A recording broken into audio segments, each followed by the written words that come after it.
तेरा पंथ के इकरंगे क्षेत्र से, तेरा अंक से बने तेरा पंथ के 13वीं मुमुक्षु आपके श्री चरणों में उपस्थित है। गुरुदेव, आज से लगभग एक दशक पूर्व आप इसी अषाढ़ा की धरा पर पधारे थे। तब अषाढ़ा का नजारा कुछ और था और आज कुछ अलग सा है। तब आप श्री ने इसी धरा पर इसी जनवरी के महीने में मेरी बहन को दीक्षित किया था। उन्हें मोनिका से साध्वी मंजुल यशा बनाया था। तब आपके पदार्पण पर उन्होंने खुद को उपस्थित किया था और आज जब आप 10 साल बाद पुनः पधारे हैं तो उन्होंने अपनी बहन को मुझे तैयार कर संस्था में भेज दिया।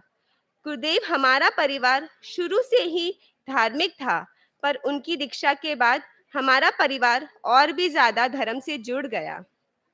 एक व्यक्ति सौभाग्यशाली होता है जिसे एक सोर्स से प्रेरणा मिलती है।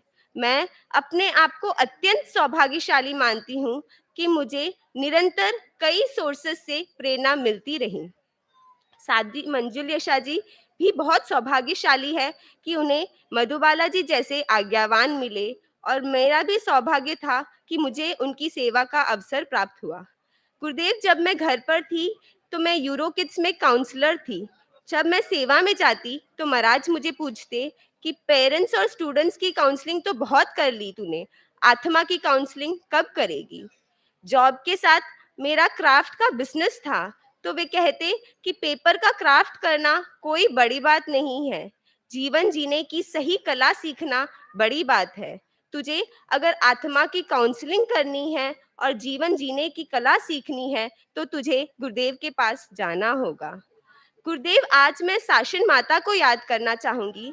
आज मुझे कोयम्बटूर का वह दृश्य याद आ रहा है जब शासन माता कोयम्बटूर विराज रहे थे और एक दिन मैं उनके दर्शन करने पहुंची और महाराज का लोच हो रहा था। ये देखकर मैं पीछे खड़ी हो गई। शासन माता ने मुझे देखा और इशारे से आगे बुलाकर पूछा, क्या तुझे भी लोच करवाना है।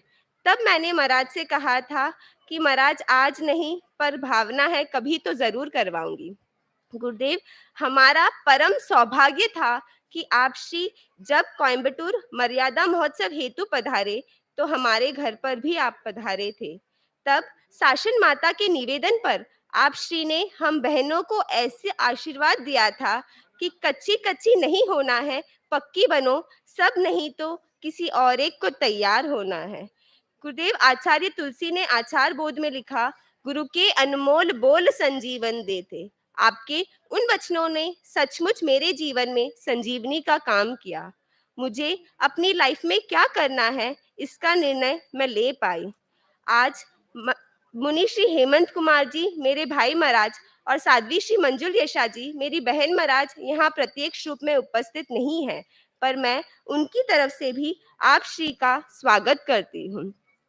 गुरुदेव, साध्वी मंजुल यशा जी की दीक्षा को लगभग 10 साल कंप्लीट होने वाले हैं। तिथि के हिसाब से तो आज हो गए हैं और डेट के हिसाब से 23 तारीख को।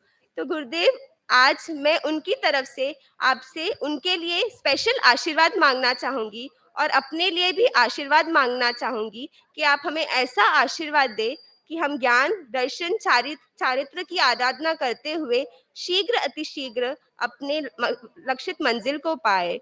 और गुरुदेव, मैं पूरी परिवार की तरफ से और मंजुल यशा जी हेमंत मुनि की तरफ से आप श्री का अषाढ़ा पदार्पण पर हार्दिक स्वागत करती हूँ। ओम।